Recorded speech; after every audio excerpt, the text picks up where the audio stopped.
Bismillahirrahmanirrahim. Assalamualaikum warahmatullahi wabarakatuh. Alhamdulillah alladzi arsala rasulahu bil huda wa dinil haq liyudhhirahu 'ala ad-dini kullih walau karihal musyrikun.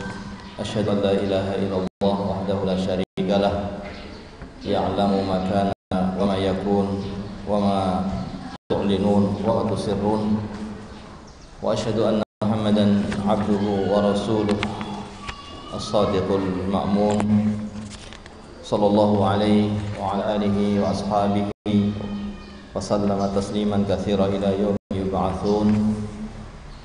Allahumma la ilma lana illa ma 'allamtana wa 'allimna bima yanfa'una wa zidna ilma. Allahumma inna nas'aluka 'ilman nafi'a wa rizqan thayyiban wa 'amalan mutaqabbala. Amma ba'd, ma'asyiral muslimin wal muslimat rahimani wa rahimakumullah. Hadirin bapak dan ibu-ibu yang semoga dirahmati oleh Allah Subhanahu wa taala. Alhamdulillah, kita panjatkan pujian kita kepada Allah Subhanahu wa taala dan syukur kita kepadanya yang telah mengumpulkan kita di majelis zikir, di majelis ilmu. Nasallahu subhanahu wa ta'ala bi asma'il husna sifatil ulya an yaj'ala hadzal majlisa majlisan mubarakah. Kita mohon kepada Allah Subhanahu wa taala, mudah-mudahan Allah jadikan pertemuan kita menjadi pertemuan yang diberkahi oleh Allah Subhanahu wa taala. Amin. Sebagaimana telah diketahui, insyaallah bahwa pembahasan kita melanjutkan kitab Al-Arba'in An-Nawawiyah dan kita sampai kepada hadis yang ketiga. Berkata Al-Imam An-Nawawi rahimahullah, al-haditsus tsalits, hadis yang ketiga, an Abi Abdurrahman Abdullah ibn Umar ibn Al-Khattab radhiyallahu taala anhuma, dari Abu Abdurrahman. Siapa itu? Abdullah ibn Umar. Abdullah putranya sahabat Umar ibn Al-Khattab radhiyallahu taala anhuma, semoga Allah meridhai keduanya. Qala, beliau mengatakan, sami'tu Rasulullah sallallahu alaihi wasallam yaqul, aku mendengar Rasulullah sallallahu alaihi wasallam bersabda, yaitu apa? Bunyal Islam ala khamsin. Dibangun Islam di atas 5. Ini di atas 5 penopang. Syahadati alla ilaha illallah wa anna Muhammadar Rasulullah. Yang pertama di atas syahadah la ilaha illallah dan syahadah Muhammadur Rasulullah. Yang kedua wa iqamis shalah wa itaiz zakah. Yang ketiga itaiz zakah. Yang keempat wa hajjul bait. Yang keempat apa? Haji. Kok haji ya? Yang keempat haji di sini. Yang kelima wa shaum Ramadan. Puasa yang kelima. Yang sering kita dengar yang mana? Puasa dulu baru haji. Tapi di sini haji dulu baru puasa. Rawahul Bukhari wa Muslim. Diriwayatkan oleh Imam Bukhari dan oleh Imam Muslim. Disepakati, muttafaqun alaih. Yang dimaksud dengan disepakati itu apa? Imam Bukhari mengeluarkan hadis ini di dalam sahihnya. Imam Muslim juga meriwayatkan hadis ini di dalam sahihnya dari jalan sahabat yang sama. Itu dari sahabat apa? Abdullah ibn Umar. Tapi tidak harus sama lafadznya. Cukup sama maknanya itu sudah dikatakan muttafaqun alaih meskipun lafadznya tidak sama. Nah, di dalam riwayat Muslim itu dengan lafadz yang berbeda. Berarti ini lafadznya Imam Imam Bukhari. Di dalam riwayat Muslim itu dengan lafadz bunyal Islam ala khamsin, sama dibangun Islam di atas 5, ala an yuwahhidallah, ya, yaitu untuk mentauhidkan Allah. Dalam riwayat yang lainnya ala khamsin syahadatu alla ilaha illallah wa anna muhammadar rasulullah wa iqamis shalah wa ita'iz zakah wa siyam Ramadan wal hajj. Imam Muslim mendahulukan puasa baru apa? Haji. Dalam riwayat beliau. Tapi di riwayat beliau juga ada yang mendahulukan haji juga. Tapi ada juga riwayat yang mendahulukan puasa. Dan di lafaz yang Imam Muslim mendahulukan puasa dari haji, sampai ada seorang yang berkata faqala rajul al-hajj wasiyam, bukan haji dulu baru puasa, wahai Abdullah bin Umar, bukan haji dulu baru puasa, sebagaimana yang pernah saya dengar dari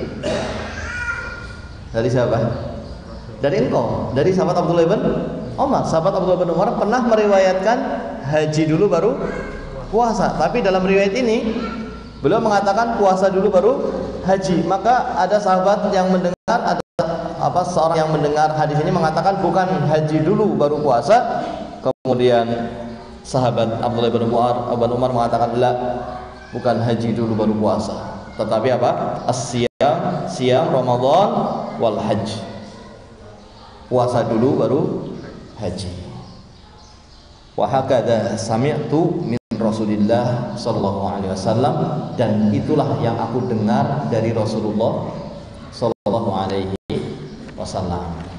Jadi ada kemungkinan ketika yang riwayat yang menyebutkan haji dulu dari puasa itu ada menyebutkan dengan makna saja, secara makna, tapi yang benar secara lafaz adalah apa? Puasa dulu baru haji. Puasa dulu baru haji. Baik. Tapi dalam riwayat Bukhari memang apa? Haji dulu baru puasa. Maka kalau kita buka Sahih Bukhari, itu bab-babnya ya, didahulukan setelah bab salat, kemudian apa? Zakat. Setelah bab zakat apa? Haji dulu. Baru setelah itu bab puasa sesuai dengan urutan yang disebutkan dalam hadis oleh beliau. Ya, ikhwan fiddin wa akhwati fillah, jamaah yang dirahmati oleh Allah Subhanahu wa taala. Hadis ini menyebutkan apa? Islam dibangun di atas lima perkara. Apakah Islam ini cuma 5 perkara saja? Yaitu 2 kalimat syahadat, salat, zakat, haji, puasa dan haji saja?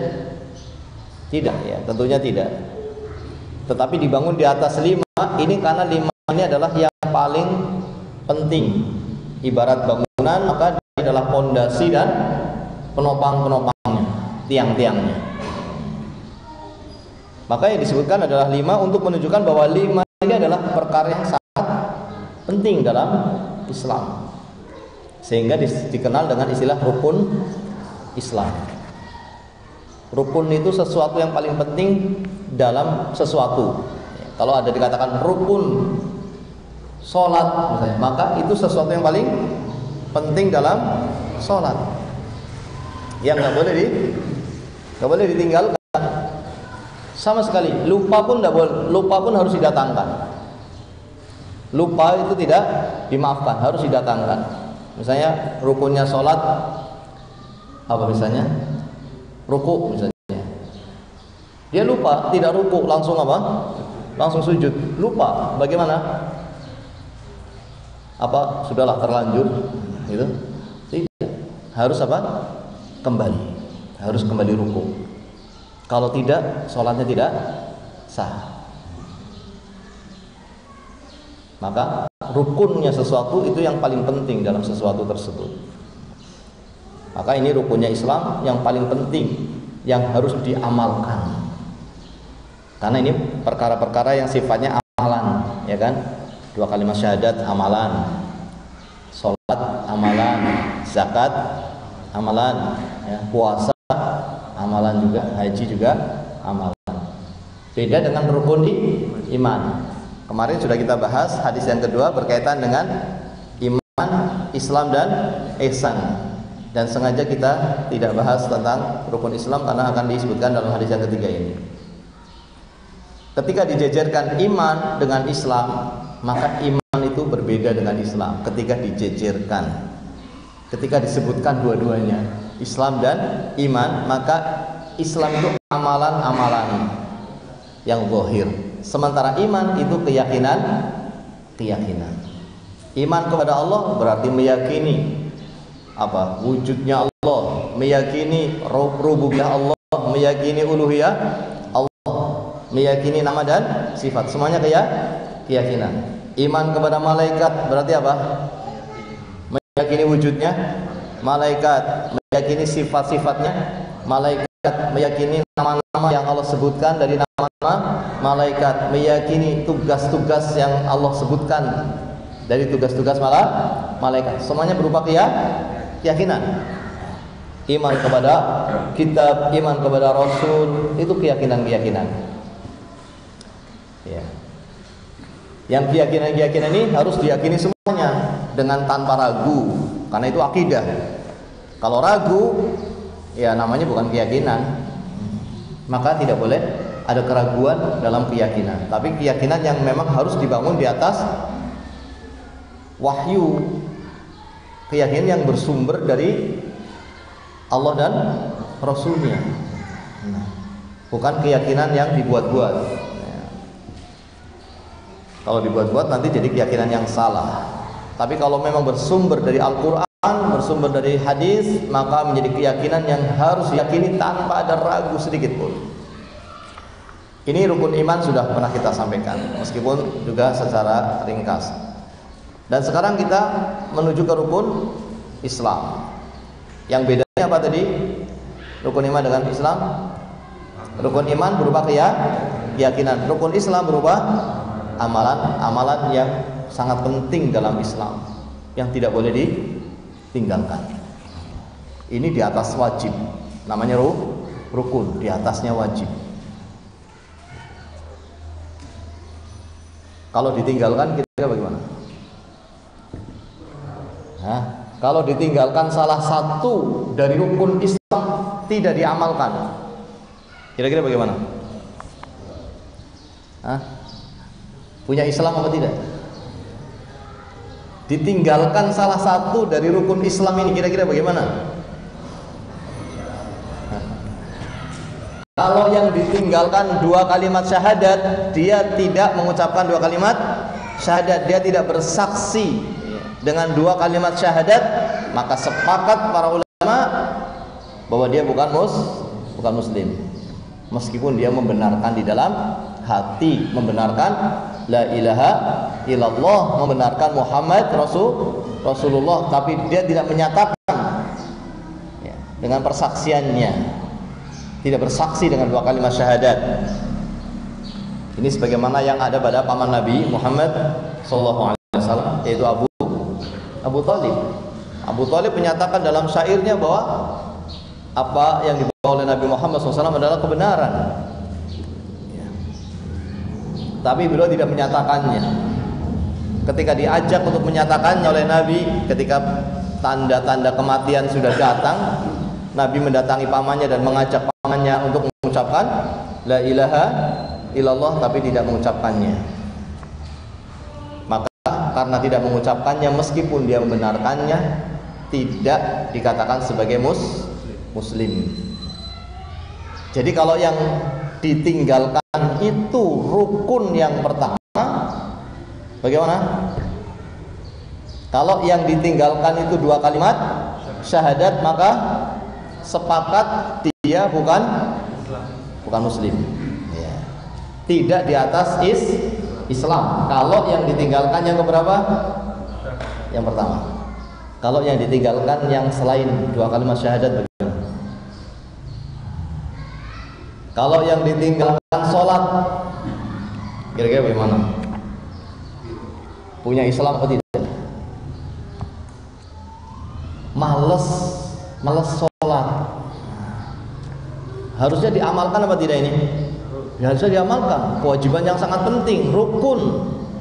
Bahkan dikatakan imaduddin, tiangnya agama, tapi dia males, nggak mengerjakan.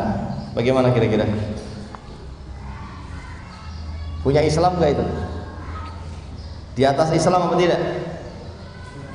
Hah? Nah, di sini ada khilaf. Ada yang mengatakan kalau meninggalkannya tidak punya Islam, meskipun malas. Ada yang mengatakan masih di atas Islam, selama dia meyakini. Selama dia meyakini wajibnya sholat, maka dia muslim meskipun dia malas. Ini pendapat yang satunya lagi. Selama masih meyakini tapi ya. Kalau tidak meyakini wajibnya sholat, kalau ditanya hukumnya sholat siapa? Sholat 5 waktu hukumnya ya yang mau silahkan, yang enggak juga enggak apa-apa. Kalau bilang seperti itu, maka apa? Dia tidak meyakini wajibnya sholat. Sepakat dia bukan muslim. Atau kalau ditanya apa hukumnya sholat 5 waktu, wajib di bulan Ramadan. Setelah Ramadan nggak wajib lagi. Ini juga bukan muslim. Yang khilaf itu ketika meyakini tapi malas. Nah, ini khilaf. Dan pendapat yang lebih benar dan lebih kuat adalah bukan lagi seorang muslim, meskipun karena malas. Cuma nanti ada khilaf lagi, meninggalkannya berapa kali. Nah, ada khilaf lagi. Wallahu ta'ala alam bisawab. Ya, yang saya pahami ya kalau memang dia meninggalkan sama sekali, nggak pernah mau sholat, nah ini dikatakan apa? Tapi kalau masih bolong-bolong, insya Allah masih ada Islam. Cuma dia telah diperselisihkan oleh ulama, muslim apa enggak. Dia diperselisihkan. Kira-kira kita ridho apa tidak diperselisihkan keislamannya? Tentunya tidak ada yang ridho. Maka jangan sampai ditinggalkan apa? Sholat dalam keadaan apapun. Ya. Tidak boleh ditinggalkan sholat itu. Tentu kita tidak ada yang ridho diperselisihkan oleh ulama Islam apa tidaknya. Ya, tidak ingin. Kenapa? Karena Islam ini adalah nikmat yang paling besar, nikmat yang sesungguhnya yang akan kita rasakan sampai pada kehidupan yang selamanya di akhirat. Jadi kalau nggak dapat nikmat Islam, tidak dapat nikmat Islam, ya, meskipun dia dapat nikmat dunia, sehat, hartanya banyak, tapi nggak dapat nikmat Islam, itu nikmatnya hanya sampai di dunia. Setelah mati sudah siksa tempatnya di neraka selama-lamanya. Berarti nikmat apa tidak? Di dunianya kaya raya, tapi di akhirat tidak punya apa-apa, bahkan disiksa selamanya. Kira-kira bagaimana ini? Ya tentunya ini adalah kerugian yang sangat besar. Maka nikmat Islam ini nikmat yang harus betul-betul kita syukuri, kita fahami bahwa ini nikmat yang paling besar, yang tidak tertandingi oleh nikmat-nikmat yang lainnya. Maka jangan ditinggalkan sholat. Kalau yang ditinggalkan zakat, puasa dan haji, maka yang benar bahwa itu juga tidak mengeluarkan dari Islam. Bulan Ramadan kok nggak puasa? Bagaimana itu? Muslim bukan? Ya masih muslim, tapi kehilangan pahala yang sangat besar. Kehilangan pahala yang sangat besar. Bagaimana? Dia meninggalkan ibadah yang sangat penting, gitu kan. Tapi yang lebih parah lagi kalau meninggalkan sholat. Puasa tapi meninggalkan sholat, bagaimana? Ya tidak sah puasanya kalau dia tidak sholat sama sekali, tidak sah puasanya. Atau dia meyakini puasa kan sholat hanya di bulan Ramadan saja, juga tidak sah puasanya. kemudian apa? Zakat, kemudian haji. Yang meninggalkan sholat, puasa dan puasa, zakat dan haji ini tidak mengeluarkan dari Islam, tapi dia telah meninggalkan amalan yang sangat penting, yang pahalanya sangat besar, yang merupakan bagian yang sangat penting dalam bangunan agama Islam. Ya. Tapi yang sangat disayangkan tadi, ada yang meremehkan sholat. Sudah haji sampai ke Mekah sana, di sana nggak sholat. Bagaimana ini kira-kira? Haji sama sholat tinggian mana? Hah? Tinggian sholat. Bagaimana dia haji kok tidak sholat? Yang lebih parah lagi, haji tapi di sana berbuat syirik. Berarti meninggalkan 2 kalimat syahadat. Ini yang salah siapa?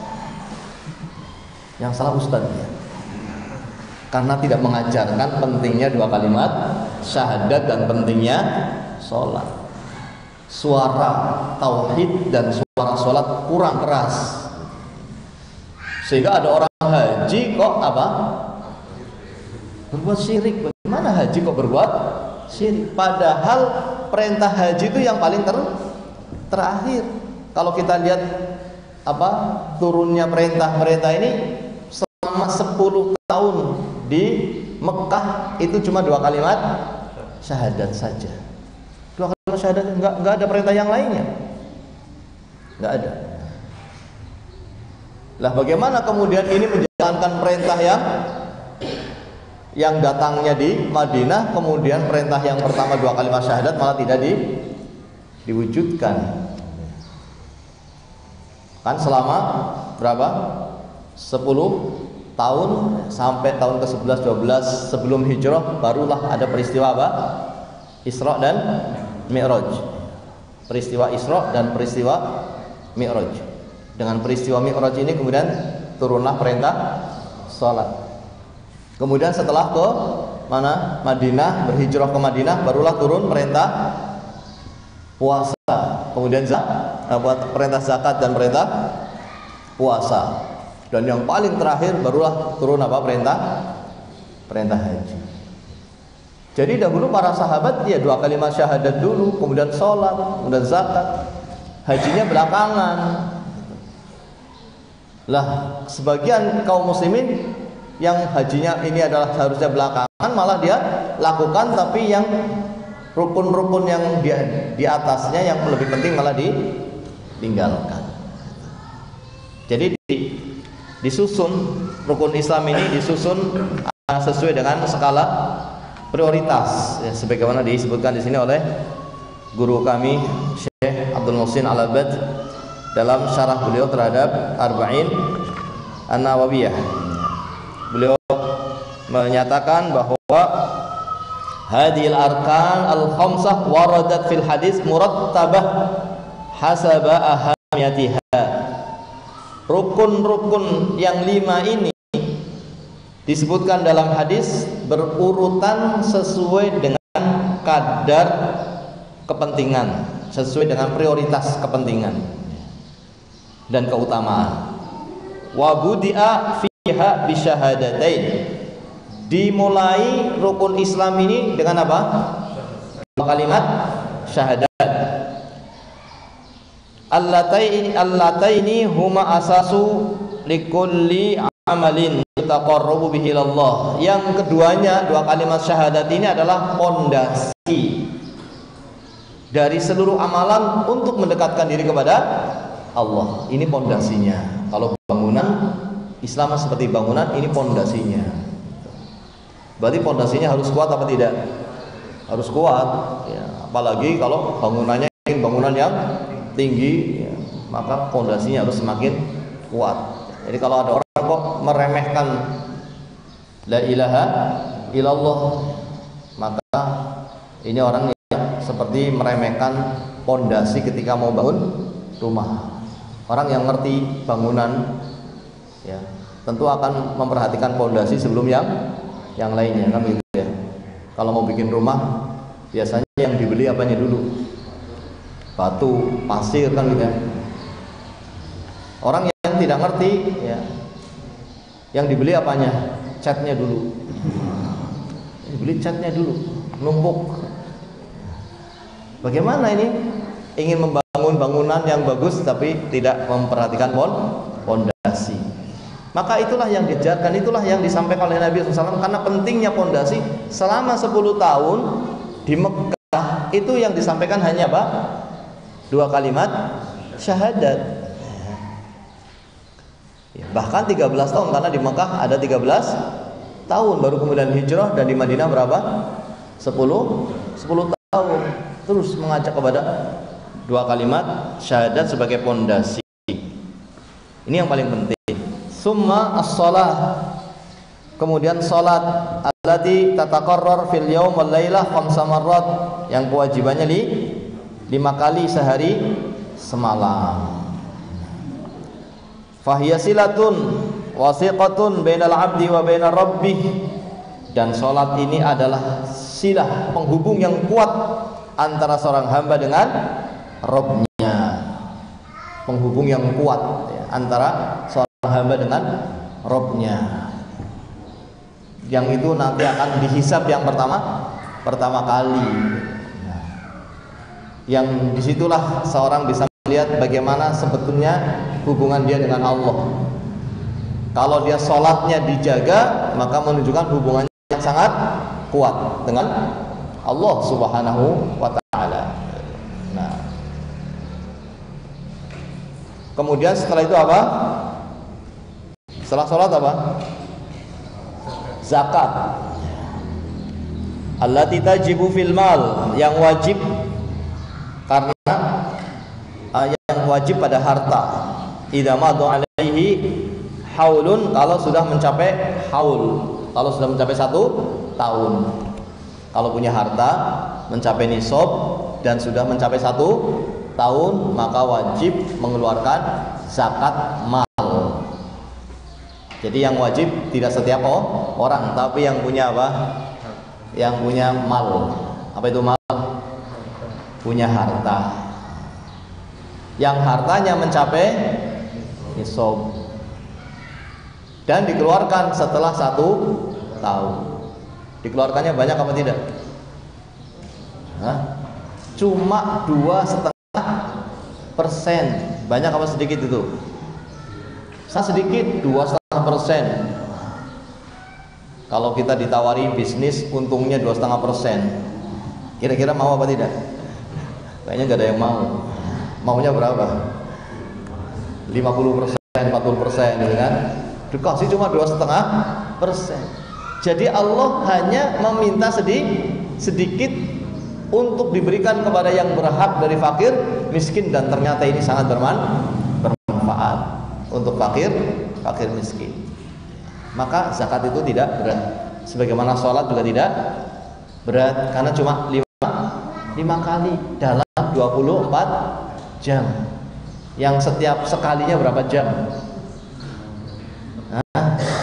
1 jam lah ya, sudah 1 jam itu lengkap dengan sholat rawatib. Dan sholat rawatib itu sangat penting, karena sholat rawatib ini akan menyempurnakan kekurangan dari sholat wajib. Maka sholat rawatib jangan ditinggalkan. Memangnya wajib? Tidak wajib, tapi Nabi menjaganya. Bahkan ada rawatib yang tidak pernah ditinggalkan oleh Nabi meskipun beliau safar, yaitu 2 rakaat sebelum subuh.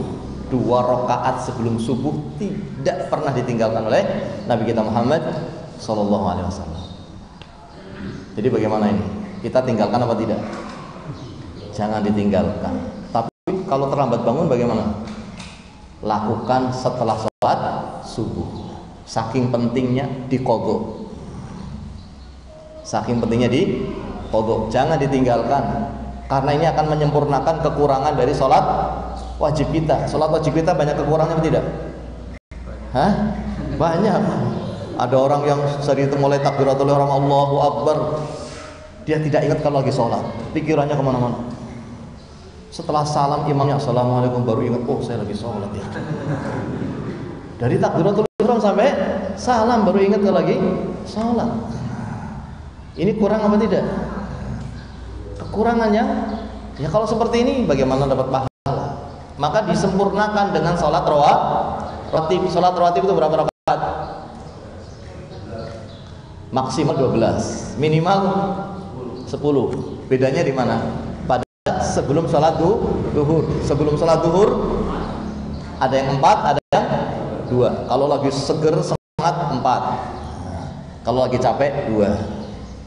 Kalau ketinggalan 2 rakaat sebelum duhurnya ketinggalan masuk masjid sudah sholat duhur, belum menjalankan 2 rakaat sebelum duhur. Bagaimana? Lakukan setelah duhur di qadha. Dan Nabi kita Muhammad SAW pernah mengqadha 2 rakaat sebelum duhur, dilakukannya setelah asar. Saking pentingnya sholat rawatib jangan ditinggalkan. Kecuali kalau safar, memang kalau safar Nabi SAW tidak melakukan apa? Sholat rawatib kecuali sebelum subuh. Maka ini juga hal yang hendaknya kita perhatikan, sholat rawatib ya, untuk kita jaga, yaitu 2 rakaat atau 4 rakaat sebelum duhur, kemudian berapa? 2 rakaat setelah duhur, kemudian 2 rakaat setelah maghrib, kemudian 2 rakaat setelah isya, kemudian 2 rakaat sebelum subuh. Kalau 2 rakaat sebelum maghrib ada enggak? 2 rakaat sebelum isya ada apa tidak? Kalau rawatib enggak ada. Rawatib enggak ada, tapi sholat sunnah ada apa tidak? Ada. Silahkan sholat 2 rakaat sebelum maghrib. Setelah azan kita masuk masjid, atau sebelum azan kita masuk masjid, berarti sholat tahiyatul masjid. Jangan langsung rawatib. Karena rawatib itu kalau sudah masuk waktu sholat. Rawatib itu kalau sudah masuk waktu sholat. Datang ke masjid sebelum azan subuh. Bagaimana? Sholat apa ini? Tahiyatul masjid. Jangan sholat rawatib karena belum masuk subuh. Setelah azan bangun lagi 2 rakaat rawatib qobliyah subuh. Kalau masuk masjid sudah azan subuh, sholat apa? Tahiyatul masjid apa rawatib? Rawatib saja otomatis sudah tahiyatul masjid. Jangan tahiyatul masjid kemudian mau rawatib qomat. Ketinggalan yang lebih penting. Jadi bagaimana? Rawatib saja sudah otomatis itu tahiyatul masjid, tidak perlu 4 rakaat, cukup 2 rakaat saja. Kemudian 2 rakaat, kalau sebelum maghrib dan sebelum isya tidak ada sholat rawatib, tetapi boleh sholat sunnah. Karena Nabi bersabda baina kulli adzanain, di antara 2 azan, di antara 2 azan, maksudnya antara azan dan qomat itu disyariatkan sholat 2 rakaat. Setiap antara azan dan qomat disyariatkan 2 rakaat. Kalau sebelum asar ada rawatib? Enggak ada. Boleh sholat sunnah?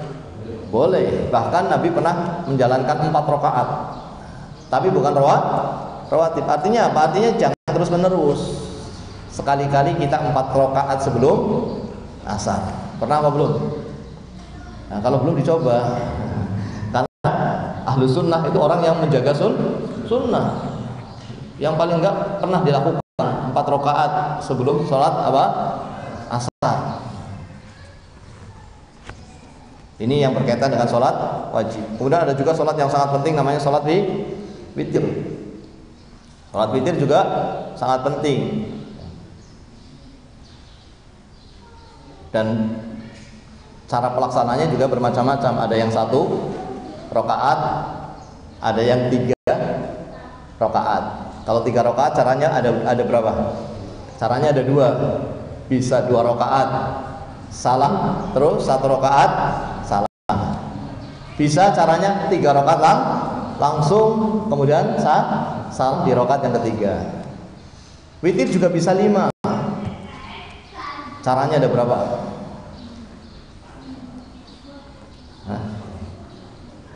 Kayaknya belum pernah ini. Dicoba, Ahlussunnah mencoba yang 5. Bagaimana caranya yang 5? Langsung rakaat pertama sampai 5, terus duduk tasyahud akhir, di rakaat yang kelima salam. Dicoba nanti malam insyaallah. Bisa juga 7. Yang 7 bagaimana ini? Hah? Langsung sama dengan 5, langsung 7 rakaat, di rakaat yang ke-7 tasyahud terus salam. Bisa juga berapa? 9. Nah yang 9 ini gimana nih? Berapa cara? Berapa cara ini? Ini gak boleh ngarang-ngarang nih. Ini ada tuntunannya semua. Yang 9 bisa 2 cara. Atau yang 9 afan. Yang saya tahu malah 1 cara, tapi dengan apa? Yang saya tahu dalam hadis riwayat Imam Ahmad itu 1 cara, yaitu sholat sampai 8 rakaat. Sampai 8 rakaat, kemudian tasyahud dan tidak salam. Bangkit untuk rakaat yang ke-9, kemudian di rakaat yang 9 tasyahud akhir, kemudian baru salam. Nah, ini praktekkan semuanya insyaallah. Dicoba. Kita berusaha untuk mencoba semua yang dicontohkan oleh Nabi Shallallahu Alaihi Wasallam, dan ini merupakan ibadah yang sangat penting, yaitu ibadah sholat yang tidak boleh ditinggalkan. Kemudian tadi sudah zakat, kemudian puasa. Puasa sama zakat penting mana ini? Hah? Penting zakat, makanya didahulukan zakat. Ini kan tadi sesuai dengan skala prioritas. Yang paling penting zakat. Berapa kali sehari? Berapa kali dilakukan sehari? Berapa kali dilakukan? Puasa Ramadan berapa kali dilakukan? Setahun sekali. Kalau zakat setahun sekali. Sama-sama setahun sekali. Kok ini lebih utama? Karena zakat itu manfaatnya untuk orang lain, sementara puasa untuk diri sendiri, maka zakat didahulukan. Kemudian yang paling terakhir apa? Haji. Makanya kewajibannya cuma sekali, itu pun sekali apa? Seumur hidup. Sekali seumur hidup. Ini juga penting. Ya, berusaha nabung. Insya Allah kalau ada usaha yang kuat, diberi apa? Kemudahan. Seumur hidup sekali nggak dijalankan, maka apa? Berusaha nabung sedikit nabung. Insya Allah ketika Allah sudah menghendaki sesuatu, tidak ada yang sulit, Ya. Makanya haji menjadi yang terakhir karena cukup sekali seumur hidup. Puasa di atasnya haji, maka bukan sekali seumur hidup, tapi berapa? Setahun sekali. Zakat lebih penting dari puasa, tapi tetap sama, yaitu setahun sekali. Tapi kenapa lebih penting? Karena manfaatnya untuk orang lain. Sholat lebih penting lagi, maka tidak cukup sekali setahun. Idul Fitri saja tidak cukup, harus sehari 5 kali. 2 kalimat syahadat lebih penting lagi. Berapa kali? Setiap nafas kita selalu bertauhid kepada Allah Subhanahu wa ta'ala. Setiap nafas kita selalu bersaksi bahwasanya la ilaha illallah Muhammadur Rasulullah. Tidak pernah kita melanggar itu. Jangan sampai terjatuh kepada kesyirikan, dan jangan sampai kemudian kita bermudah-mudahan dalam melanggar persaksian terhadap persaksian Nabi Muhammad SAW sebagai utusan Allah Subhanahu wa ta'ala.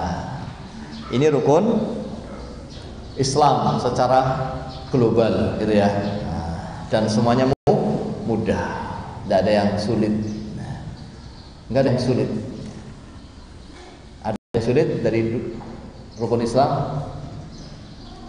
Semuanya mudah. Sudah mudah, itu masih ada kemudahan lagi. Sudah mudah, masih ada kemudahan bagi orang yang tidak mampu melakukan sholat dengan berdiri, masih ada kemudahan apa? Sholat sambil duduk. Tidak mampu duduk, masih ada kemudahan lagi. Sholat sambil berbaring apa? Miring sisi kanan, menghadap kiblat. Nggak mampu juga, mampunya berpaling miring tapi nggak menghadap kiblat.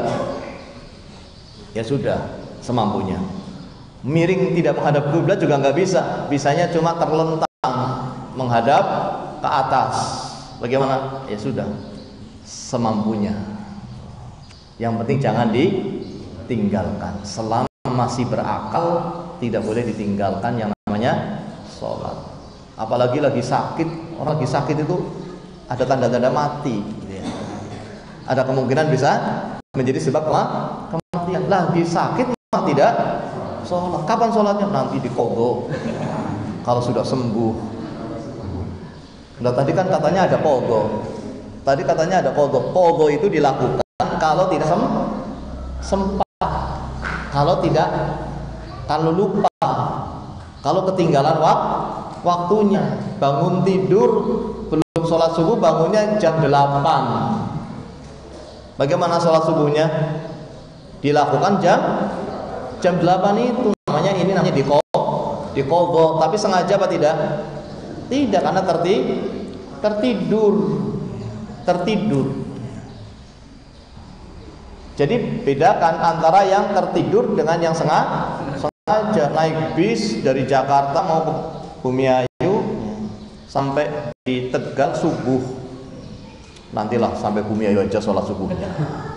Qadha. Badannya lagi kemeringat hingga seget, nggak boleh. Harus dilakukan pada waktunya. Nggak boleh diqadha tanpa sebab. Bagaimana ini kira-kira? Harus, meskipun di dalam bis, meskipun terpaksa sholatnya di atas kendaraan. Padahal Nabi tidak pernah sholat 5 waktu, sholat wajib di atas kendaraan. Tapi bagaimana lagi kalau saya turun ketinggalan bis? Bagaimana ini? Sudah terpaksa sholat di atas bis. Jangan nanti kalau sudah sampai rumahnya sudah jam 7. Ingat, ini adalah ibadah yang paling penting, ibadah yang paling besar. Jangan sampai disepelekan. Sudah dapat kemudahan, silahkan, tidak usah turun, tidak apa-apa. Padahal sholat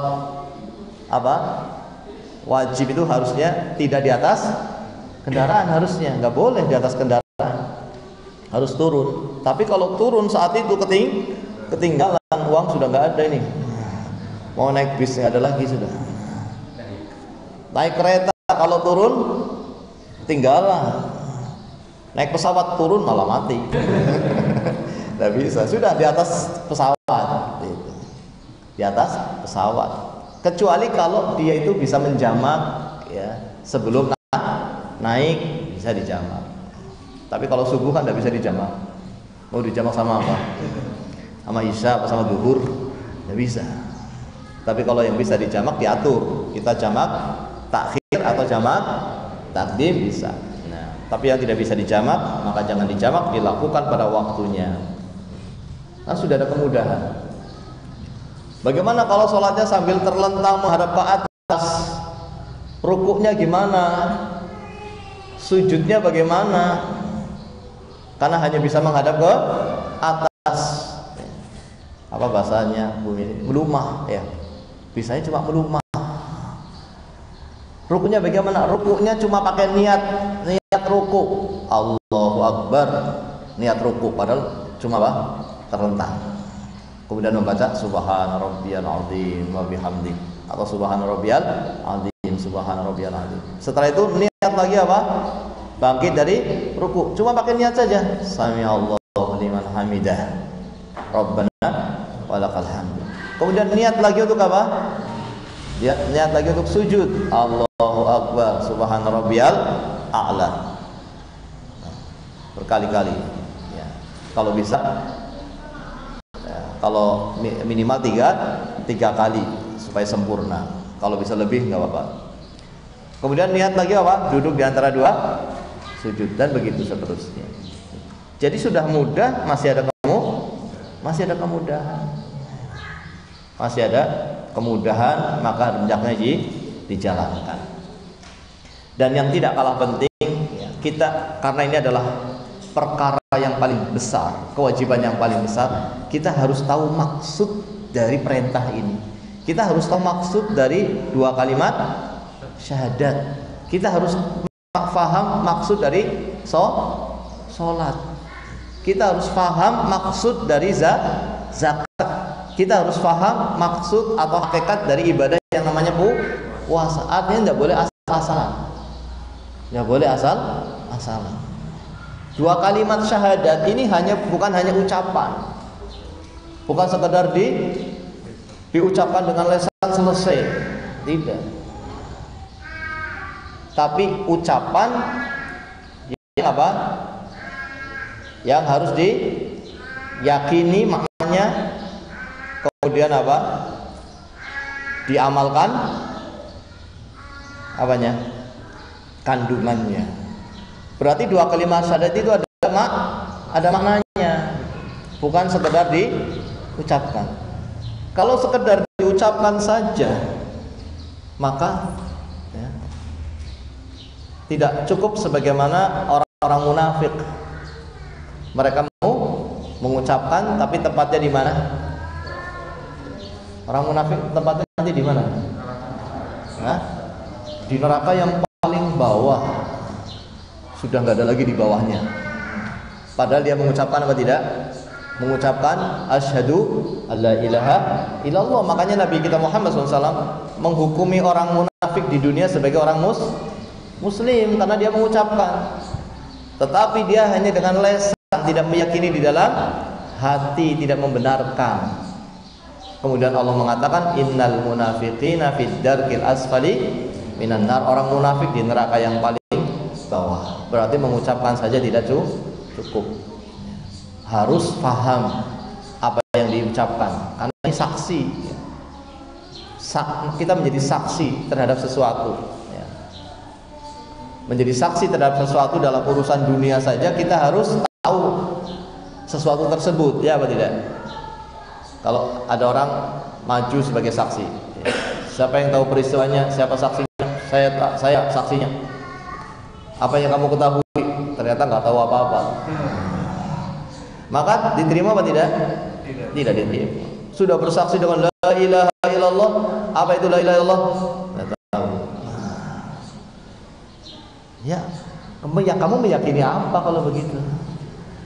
Meyakini apa dari la ilaha illallah? Tidak ada yang diyakini. Padahal ini satu makna yang harus diyakini, berarti harus diilmui. Maka ini penting untuk difahami. La ilaha illallah itu punya makna apa maknanya?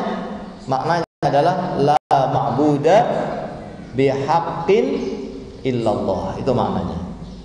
Tidak ada ma'bud yang hak untuk diibadahi kecuali hanya Allah.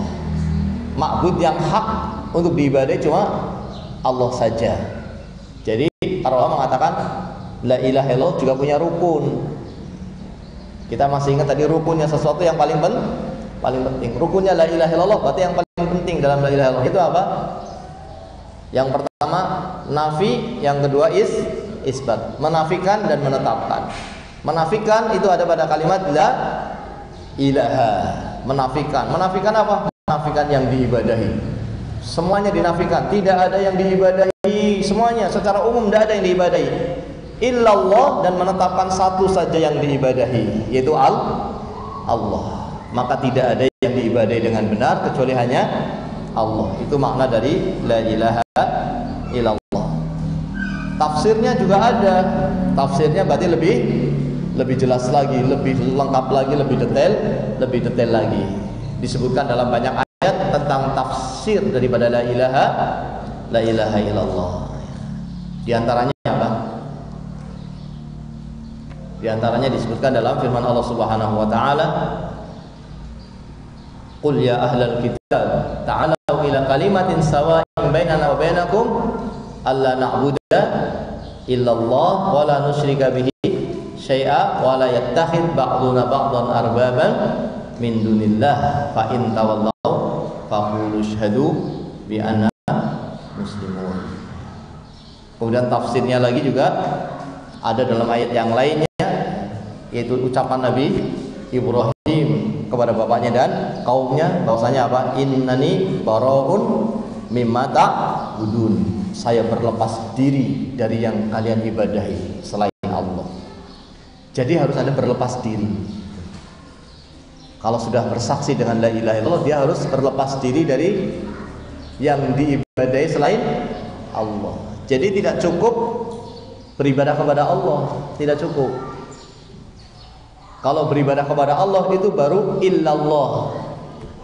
Tapi belum la ilaha. Harus ada la ilaha, yaitu apa? Meninggalkan, semuanya ditinggalkan selain Allah.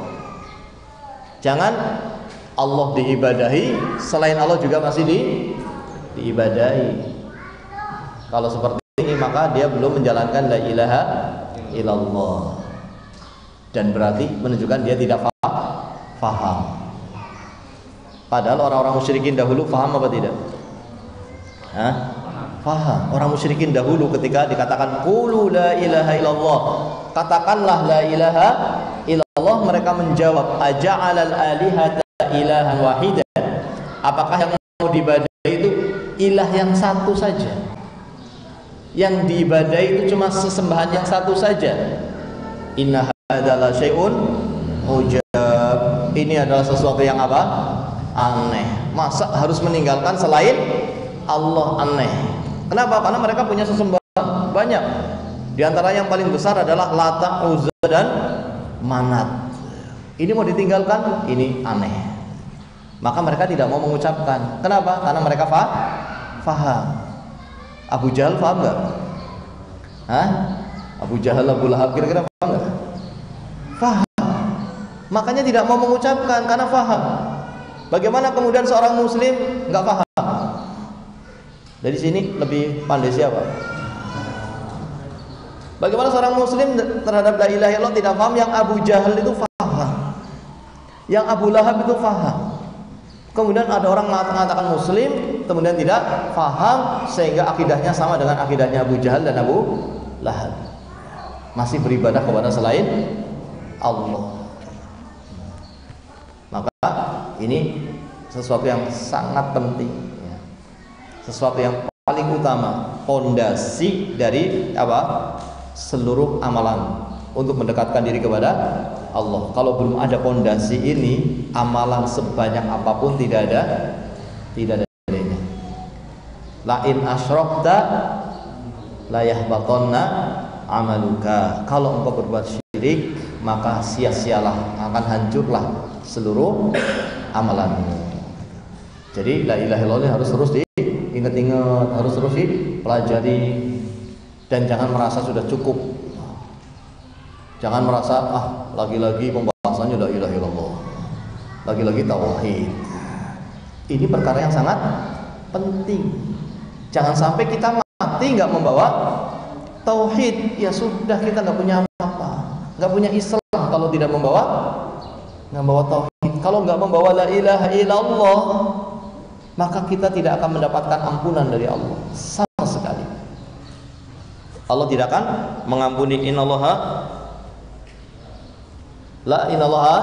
la yaghfiru an yushraka bihi wa yaghfiru ma duna dzalika liman yasha. Allah tidak akan mengampuni orang yang mati menghadap Allah dalam keadaan menyekutukan Allah, dalam keadaan berbuat kesyirikan.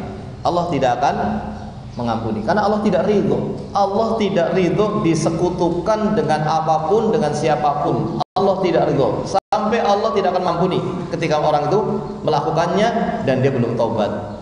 Tidak akan pernah dapat ampunan dari Allah Subhanahu wa ta'ala.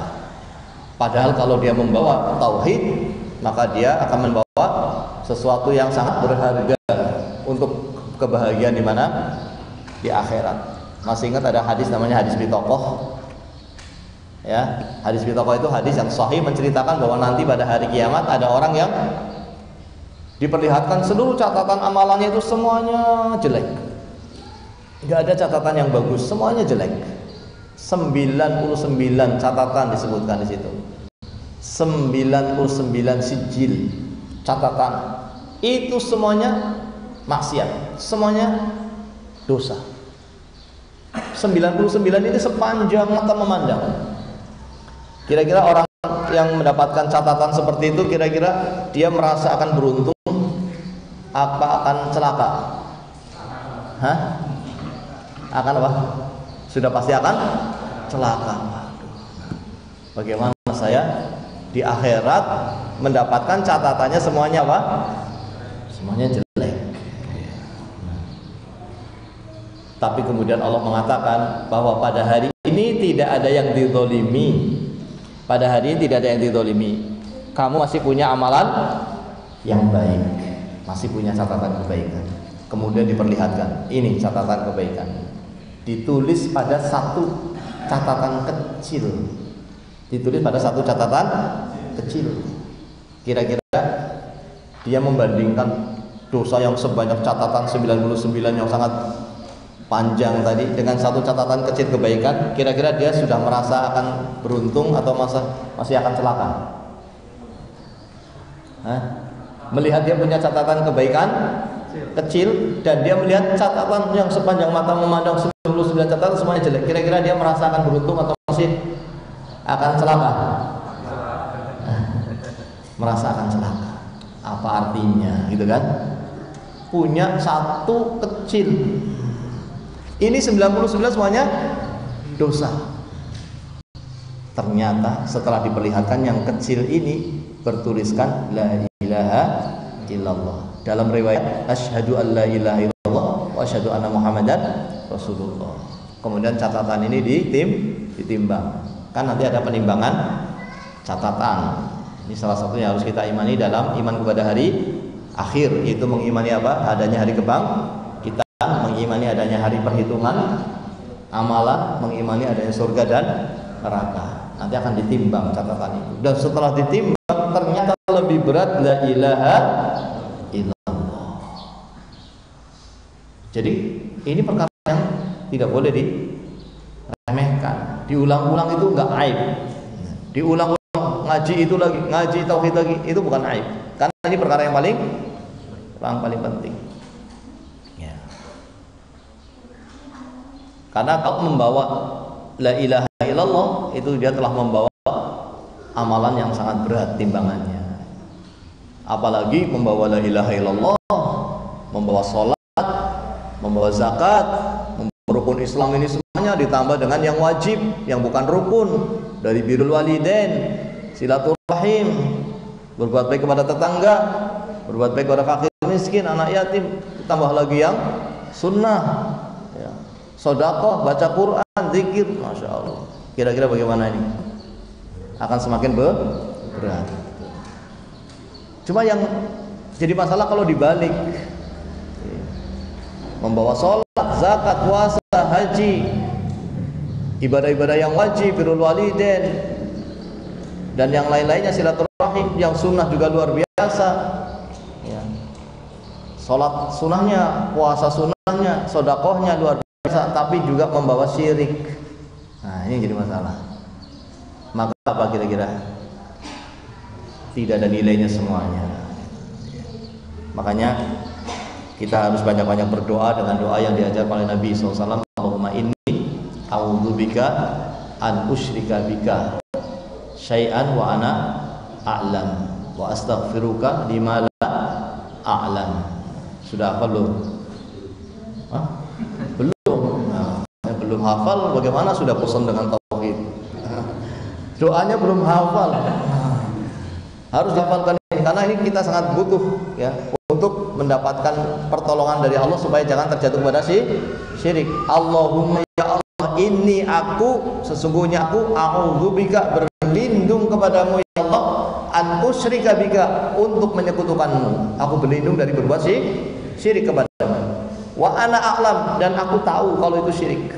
Apa ada orang tahu syirik dilakukan? Hah?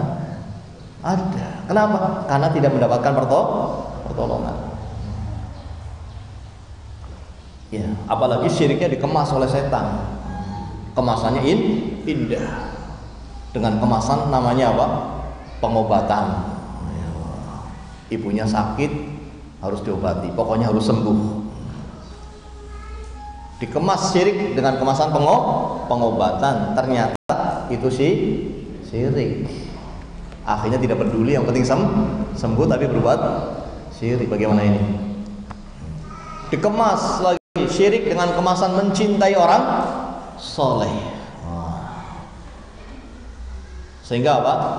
Karena dia sakit nggak sembuh-sembuh, datang ke kuburannya orang soleh dan minta di kuburan tersebut, memanggil-manggil namanya. Dikemas oleh setan dengan nama apa tadi? Mencintai orang soleh. Ini kuburannya orang soleh ini. Mencintai orang soleh, ayo minta.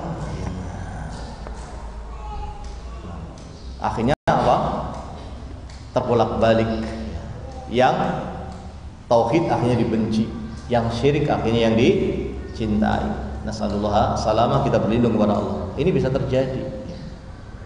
Dan diberitakan oleh Nabi SAW bahwasanya ada orang yang apa? Amalannya itu amalan ahlu surga secara zahir. Ketika mau menjelang matinya, dia melakukan amalan ahli neraka. Maka siapa yang menjamin kalau kita akan terus bertauhid sampai ajal mendatangi kita? Siapa yang menjamin? Tidak ada yang menjamin. Oleh karena itu harus banyak berdoa terus kepada Allah. Ya Allah, aku berlindung kepadamu ya Allah dari berbuat syirik yang aku telah ketahui. Jangan sampai menyekutukan Allah, karena ini sesuatu yang paling tidak diridhoi oleh Allah, yang jika mati membawa dosa ini tidak akan pernah dapat ampunan oleh Allah, tidak pernah dapat ampunan dari Allah Subhanahu wa taala. Dan tempatnya adalah di neraka dan tidak bisa disucikan. Nggak bisa disucikan karena syiriknya ini. Beda dengan membawa tauhid tapi membawa dosa yang bukan syirik. Dia masuk neraka mungkin karena tidak dapat ampunan, masuk neraka. Untuk apa? Disucikan dosanya. Masih bisa disucikan? Bisa, karena bukan syirik, masih bisa disucikan. Akhirnya nanti kemudian dikeluarkan dari api neraka, dimasukkan ke dalam surga, masih bisa disucikan. Tapi kalau syirik nggak bisa disucikan, nggak bisa dibersihkan, nggak bisa disucikan. Maka dia innahu man yusyrik billah faqad harramallahu alaihil jannah. Barang siapa berbuat syirik kepada Allah, maka Allah akan haramkan dia masuk ke dalam surga. Allah haramkan masuk dalam surga. Wa ma'wahun nar, tempatnya di neraka selama-lamanya, dan tidak ada penolong. Wa manidzalimin min ansor, tidak ada bagi mereka yang berbuat zalim dengan kesyirikan ini ansor, penolong, enggak ada penolong.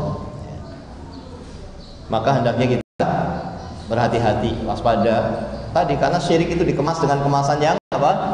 Yang indah. Labelnya bukan label syirik lagi sekarang, hati-hati.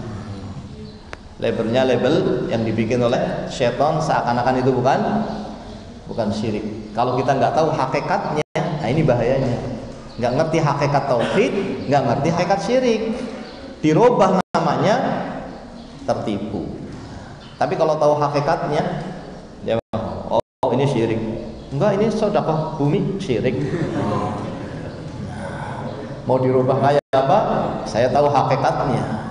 Jadi kalau kita tahu hakikatnya, ini kita bisa selamat dengan pertolongan Allah. Tapi kalau tidak tahu hakikatnya, nah ini yang bahaya. Ya. Kan sebagian ada orang dikatakan apa? Kamu bertauhid? Iya, saya bertauhid. Apa itu tauhid? Nggak tahu. Kamu bertauhid tapi nggak tahu. Kamu apa namanya?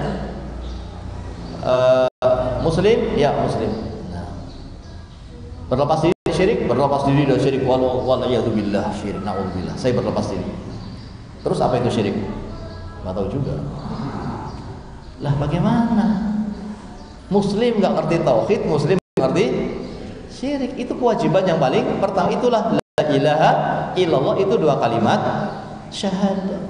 Dan ingat, ini dua kalimat syahadat berarti ada la ilaha illallah dan ada Muhammadur Rasulullah, dan tidak bisa dipisahkan, tidak bisa disahkan. Makanya dimasukkan ke dalam satu rukun. Kenapa dimasukkan dalam satu rukun? Karena ibadah tidak akan diterima oleh Allah kecuali dengan mewujudkan dua-duanya. Para ulama mengatakan ibadah tidak diterima kecuali dengan syarat apa? Ikhlas dan mengikuti Rasul. Ikhlas dan mengikuti Rasul. Itu baru ibadahnya dikatakan amal soleh, amal yang diterima. Harus ikhlas dan harus mengikuti Rasul. Ikhlas itu mengamalkan la ilaha illallah. Mengikuti Rasul itu mengikuti Muhammadur Rasulullah. Jadi baru ibadahnya diterima kalau mewujudkan dua-duanya. Maka dua-duanya ini menjadi satu rukun yang tidak bisa dipisahkan. Nggak bisa dipisahkan. Kalau dipisahkan ya tidak diterima. Ibadahnya ikhlas tapi nggak mengikuti Rasul. Ada nggak? Ikhlas tapi nggak mengikuti Rasul. Bagaimana ini kira-kira? Ya tidak diterima. Apa ada orang sholat tidak sah? Ada. Di zaman Nabi juga ada. Pernah ada orang sholat, kemudian setelah selesai sholat datang kepada Nabi, kemudian Nabi SAW mengatakan kepada dia setelah menjawab salamnya, irji fa sholli fa innaka lam tusalli. Kamu sholat lagi. Kamu tadi belum sholat. Padahal sudah takbiratul ihram sampai salam, ternyata tidak sah. Diulangi lagi sampai 3 kali. Kalau tidak mengikuti Rasul bisa jadi tidak sah. Maka harus difahami hakikat dari ibadah itu apa, sholat itu apa, puasa itu apa, zakat itu supaya apa? Supaya sah. Jangan cuma asal sholat. Tidak bisa kalau asal sholat tidak mengikuti Rasul bisa jadi tidak sah. Atau mengada-adakan ibadah yang tidak ada syariatnya itu juga tidak diterima. Karena Nabi bersabda, man amila amalan laisa alaihi amruna fahuwa raddun. Barang siapa yang melakukan amalan yang tidak ada syariatnya dari kami, maka amalan itu tertolak. Jadi harus ikhlas dan mengikuti Rasul. Kalau cuma ikhlas tapi nggak mengikuti Rasul, bagaimana? Jadi terima. Mengikuti Rasul, masya Allah, tapi nggak ikhlas, bagaimana? Nggak diterima. Nggak ikhlas, nggak mengikuti Rasul, udah jelas nggak diterima itu. Jangan diterima cuma satu, yang ikhlas dan mengikuti Rasul. Maka ini diwujudkan dengan sebaik-baiknya. Sedikit lebih baik kalau sesuai lebih sedikit tapi ikhlas dan mengikuti Rasul itu lebih baik daripada banyak tapi tidak mengikuti. Kan perintahnya bukan banyak-banyakan tapi baik-baikan.